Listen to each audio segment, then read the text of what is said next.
इस कहानी को डेडली नाम के गेम से शुरू किया जाता है, जिसके होस्ट ने एक लड़की को किडनैप करके एक चेयर से बांध दिया होता है। क्योंकि ये लड़की उस गेम को हार चुकी थी, इसीलिए अब उसे अपनी जान से हाथ धोनी पड़ेगी, यानी अब उसे मरना होगा। इस गेम को एक आदमी डार्क वेव पर दिखा रहा था और ऑडियंस इस खतरनाक वाले गेम को देखकर एंटरटेन हो रही थी। उस लड़की के सामने टेबल पर तरह तरह के 3 हथियार थे। होस्ट ने व्यूअर्स से कहा कि जो भी मुझे सबसे ज्यादा पैसे सेंड करेगा, मैं उसी के कहे हुए वेपन को यूज करके लाइव इस लड़की को मार कर दिखाऊंगा। कि तभी एक लड़की ने उसे $500 सेंड किए और उसने उस लड़की को चैनसाव से मारने को कहा। इन लोगों ने भी बिना रहम किए चैनसाव को उठाकर इस लड़की को सभी के सामने काटकर मार डाला। कि तभी पता चला कि उसी समय पुलिस को इस बात की खबर लग चुकी है और वो भी इस गेम को रोकने के लिए मेन मौके पर आ गए। लेकिन यहाँ पर 2 लोगों के अलावा पुलिस को कोई नहीं मिला। वहाँ की हर जगह छानबीन करने पर उन्हें वहाँ की एक कंटेनर में एक बच्चा मिला। बाकी के सभी लोग पुलिस के आने से पहले ही वहाँ से भाग चुके थे। यहीं से सीन को काटकर हमें कुछ देर पहले का सीन दिखाया जाता है। बेन थका हारा घर अभी आया ही था कि तभी उसे खबर मिला कि उस आदमी ने दोबारा से उस गेम को स्टार्ट कर दिया है। पता लगते ही वो फौरन पुलिस स्टेशन पहुंच गया, जहां बैठकर सारे ऑफिसर्स उस डार्क वेव गेम को देख रहे थे, उसी प्रेजेंटर की जिसे अभी तक ये लोग अच्छे से ट्रैक नहीं कर पाए थे। गेम में वो आदमी 2 लोगों को किडनैप करके रखा हुआ था और जबरदस्ती वो उन दोनों से रॉक पेपर सीजर खिलवाता है। ये दोनों जानते थे कि इस खेल के बाद इनकी जान तो जाने वाली थी और जब ये दोनों गेम को खेलने से मना करते हैं तो उन्हें टीजर गन से शोक दिया जाता है। दोनों जब उस गेम को खेलते हैं तो उसमें से लड़की उस गेम को हार जाती है, जिसकी वजह से अब उसे मार दिए जाने वाले थे। ये वही सीन था जिसे मूवी के स्टार्ट में ही हमें दिखा दिया गया था कि कैसे ये लोग उस लड़की को चैनसव से मार देते हैं। यह सब देखकर फौरन बेन सीधा साइबर सिक्योरिटी के पास जाता है और उसे प्रेजेंटर को ट्रैक करने को कहता है। कि तभी पता चलता है कि वो प्रेजेंटर तो एक ऐसा सिस्टम को यूज कर रहा है कि पुलिस भी इसे ट्रैक नहीं कर पा रही। हर बार उसकी ट्रैक हुई लोकेशन गलत मिलता है और गेम को खिलाने वाला आदमी बच जाता है, जिसकी वजह से समय गुजरने के साथ साथ वो मासूम लोगों की जान ले रहा है। यहाँ से सीन शिफ्ट हुआ और हमें एक घर में कातिया नाम की एक औरत को दिखाया जाता है, जिसका आज जॉब पर फर्स्ट डे था। उसने अपने कस्टमर्स को काफी अच्छे से डील किया और उसी समय उसकी कोवर्कर सोफिया उसके पास आई। इसके बाद हमें शो के प्रेजेंटर को दिखाए गए, जो फुल टाइम कातिया के ऊपर ही नजर गड़ाए हुआ था। कातिया के साथ वो और भी 3 लोग थे जो वो उस पर भी नजर रख रहा था। शायद वो इन दोनों को किडनैप करके शिकार बनाने वाला था। यहाँ पर हम बेन को देखते हैं, जो अभी भी उस प्रेजेंटर के उस पुराने शो को देखे जा रहा है। वीडियो के पीछे उसे कुछ और भी लोग दिखाई देते हैं और जब वो उनके बारे में छानबीन करता है तब उसे पता चलता है कि इन लोगों का भी किडनैपिंग हुआ था। यानी प्रेजेंटर यहाँ जितने लोगों को मारे जा रहा था वो सभी को इल्लीगल ही किडनैप किए जा रहा था। इधर कातिया अपने जॉब को कंप्लीट करने के बाद घर जाने के लिए जैसे ही निकल ही रही थी कि तभी सोफिया ने यह कहकर रोक लिया कि आज उसका पहला दिन है इस जॉब पर और सोफिया चाह रही थी कि आज वो थोड़ा कातिया के साथ टाइम स्पेंड करे। लेकिन कातिया उससे कहने लगती हैं कि नहीं, मैं नहीं रुक सकती, क्योंकि घर पर मेरा बेटा और मेरी मॉम मेरी इंतजार कर रही हैं। लेकिन सोफिया के बहुत ज्यादा ही इंसिस्ट करने पर वो एक जूस पीने के लिए रुक गई। इन्होंने आपस में ढेर सारी बातें की और जैसे ही कातिया वहां से जाने लगी तब हमने इधर प्रेजेंटर को देखा कि उसने अपने आदमियों को अलर्ट रहने को कहता है। कातिया जब एक सुनसान जगह पर पहुंचती ही है, वो सारे मिलकर कातिया के ऊपर हमला करके उसे बेहोश कर देते हैं, जिसके बाद हम देख पाते हैं कि कातिया को भी अब उसी लोकेशन पर पहुंचा दिया जाता है जहां पर प्रेजेंटर अपने शो को पूरा किया करता था। होश में आकर उसने देखा कि वो तो एक बेड से बंधी हुई है। इससे पहले कि वो चिल्ला देती, एक आदमी बगल वाले बेड से चादर में से मुंह निकालकर उसे धीरे बोलने को कहता है। वो बताता है कि कोई भी यहाँ पर शोर करता है तो वो उसे टीजर गन से शोक देते हैं। कातिया बहुत ही ज्यादा परेशान हो चुकी थी। उसे काफी अच्छे से पता था कि घर पर उसका बेटा और उसकी मॉम उसे वेट कर रहे होंगे। उसने उस आदमी से पूछा कि कौन है ये लोग जिन्होंने हमें यहाँ पर बांध रखा है। वो आदमी बताता है कि इस बारे में मुझे भी ज्यादा नहीं पता, मुझे भी अभी किडनैप करके लाया गया है और जब मैं होश में आया और जोर जोर से बोलने लगा तब इन्होंने मुझे अपने टीजर गन से शोक दे दिया। आगे हम देखते हैं कि प्रेजेंटर ने अपने अकाउंट पर किडनैपिंग का वीडियो पब्लिश कर दिया था।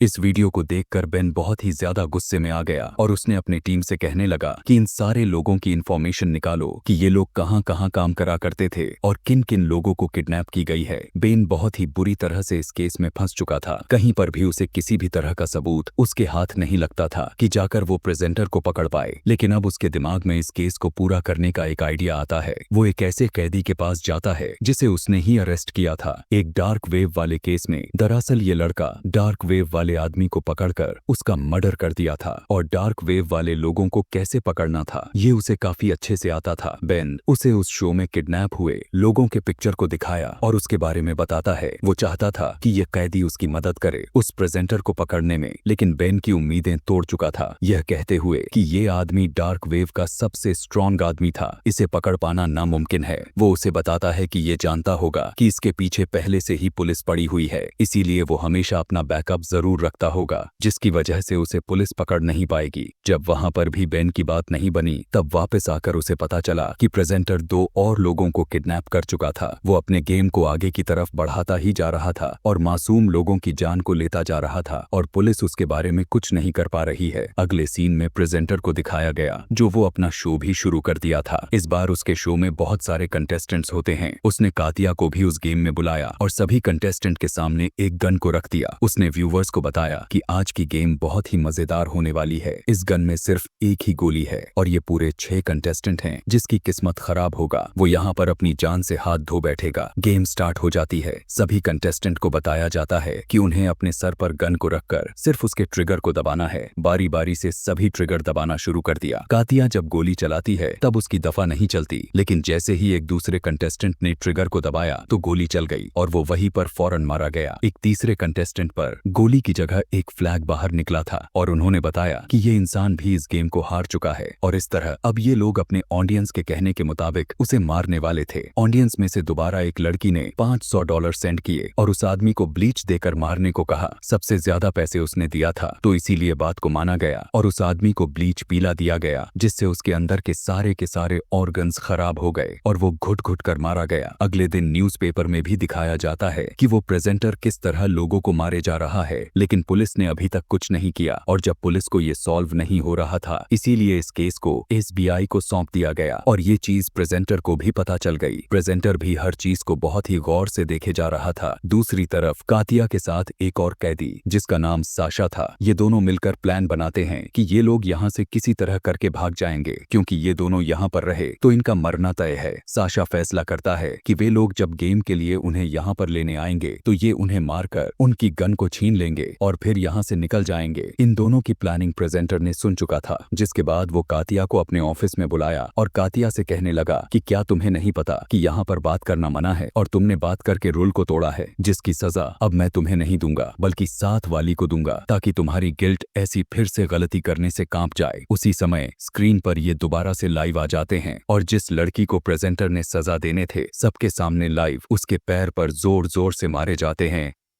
उसे तड़पते हुए देखकर ऑडियंस जैसे सेटिस्फाई हो रही थी और जोरों तोड़ों से उनकी वीडियो को लाइक मिलते जा रही थी, जहां पर FBI वाले भी इन लोगों के लोकेशन के बारे में पता नहीं कर पाए थे। अब बेन दोबारा से उसी कैदी के पास जाता है जिससे उसने पहले भी मदद मांगी थी। वो उससे पूछने लगता है कि ये आखिर प्रेजेंटर यानी गेम वाला आदमी का मकसद क्या है। कैदी ने जवाब दिया कि वो कुछ नहीं चाहता, उसे सिर्फ मजा आ रहा है लोगों को तड़पाने में और उसे ये भी लगता है कि अगर वो ऐसा करेगा तो वो फेमस हो जाएगा। वो फेमस होकर सभी लोगों को अपने जैसा बनाना चाहता है जिन्हें दूसरों पर जुल्म करके खुश हों। वहीं दूसरे सीन में हमें दिखाया जाता है कि FBI वालों के साथ मीडिया कॉन्फ्रेंस हो रही है, जहां पर वो लोग अपने शर्मिंदगी के साथ उन्हें बताते हैं कि अभी तक वे सभी उस प्रेजेंटर की लोकेशन को ट्रैक नहीं कर पाए हैं, लेकिन जल्द ही वो ऐसा करके उस आदमी को पकड़ लेंगे। यहाँ पर भी प्रेजेंटर इस प्रेस कॉन्फ्रेंस को बहुत ही ध्यान से सुन रहा था। बेन को दिखाया जाता है जो वो अपने घर आ चुका था। वहां पर उसके लिए एक सरप्राइज भी था। उसकी वाइफ से उसे पता चला था कि उनके घर एक बेटी पैदा होने वाली है। ये सुनकर बेन को तो खुश होना चाहिए था, लेकिन वो खुशी का इजहार नहीं कर पा रहा था क्योंकि वो इस केस में बहुत ही ज्यादा घुस चुका था और इस तरह उसकी वाइफ को लगने लगा था कि शायद बेन उसकी फैमिली से और उसकी बेटी से खुश नहीं है। यहाँ पर दोबारा से हम प्रेजेंटर के शो को देखते हैं, जहाँ पर वो 4 लोगों की तस्वीर दिखाते हुए कहता है कि वो अगले दिन इन 4 लोगों को किडनैप करने वाला है। यानी वो बिना कुछ सोचे समझे सीधा पुलिस को धमकी भी दे रहा था और साथ ही वो पुलिस को मौका भी दे रहा था उन्हें पकड़ने के लिए। यह जानने के बाद पुलिस वाले फौरन उन लोगों को ट्रैक करना स्टार्ट कर दिए जिन्हें डार्क वेव वाले किडनैप करने वाले थे। इतने में बेन जब अपने ऑफिस में आया तो उसे मीडिया वाले ने घेर लिया और जैसे ही प्रेजेंटर ने बेन को देखा तो वो हैरानी के साथ सोचने लगता है कि एक नॉर्मल से पुलिस वाला इतना ज्यादा इस केस में इन्वॉल्व कैसे हो सकता है। वो इसके बारे में इंफॉर्मेशन निकलवाता है और उसे पता चल जाता है कि बेन की मॉम और उसकी बहन को किसी ने बहुत ही बेरहमी से उनका मर्डर कर दिया था। बेन उन्हें उन्हें बचा नहीं पाया था और इस चीज का बेन को लेकर ये चीज उसे अंदर से खाई जा रही थी और इसी चीज को खत्म करने के लिए बेन मासूम लोगों की जान बचाने के बारे में सोचता है और इस मिशन को हैंडल कर रहा था। यहाँ पर पता चलता है कि अब प्रेजेंटर उन लोगों को भी किडनैप करवा चुका था जिनके लिए उसने पिछले दिन धमकी दी थी। इसमें एक बहुत छोटी बच्ची भी थी जो इस शो को देखा करती थी। उसे लग रहा था कि ये डार्क वेव वाले उसके साथ कुछ नहीं करने वाले, लेकिन प्रेजेंटर ने उसे यहाँ पर बताया कि अगर वो इस गेम में आ चुकी है तो वो अब इस शो की फैन तो बिल्कुल भी नहीं रही बल्कि इस शो की विक्टिम बन चुकी है और यहाँ पर मौजूद सभी लोगों के साथ जो भी होगा वैसा ही जुल्म उसके साथ भी किया जाएगा। यह कहते ही वो कैमरास की तरफ मुड़ा और अपने ऑडियंस को बताना शुरू किया कि आज वो लोग डॉस गेम को खेलने वाले हैं जिसमें गेमर्स को एक दूसरे को बॉल मारना था और उस बॉल से बाकी के लोगों को बचना था और अगर किसी एक को भी ये बॉल लग गया तो मारा जाएगा। गेम को स्टार्ट कर दिया जाता है और ये लोग एक दूसरे को बॉल मारना शुरू कर देते हैं और काफी लोग यहाँ पर हार जाते हैं। जैसे ही उस छोटी बच्ची और एक बूढ़े आदमी की पारी आती है तब बूढ़ा आदमी बॉल को नीचे फेंक देता है। बजाय लड़की को मारने के उसने प्रेजेंटर से कहा कि मैंने अपनी हार स्वीकार कर ली है, मैं उस लड़की को नहीं मार सकता। उसकी बात को सुनकर प्रेजेंटर ने जवाब दिया कि यहाँ पर इस गेम को तुम्हारी मर्जी से नहीं खेली जाती कि तभी वहीं पर उस बूढ़े आदमी को एक कंटीली वायर का टुकड़ा मिलता है। ये काफी शार्प था जिसने उसे अपने जूते के नीचे छुपा लिया। यहाँ से काफी दिन इसी तरह से गुजर जाते हैं और कोई भी प्रेजेंटर इस शो को ऑन एयर नहीं करता।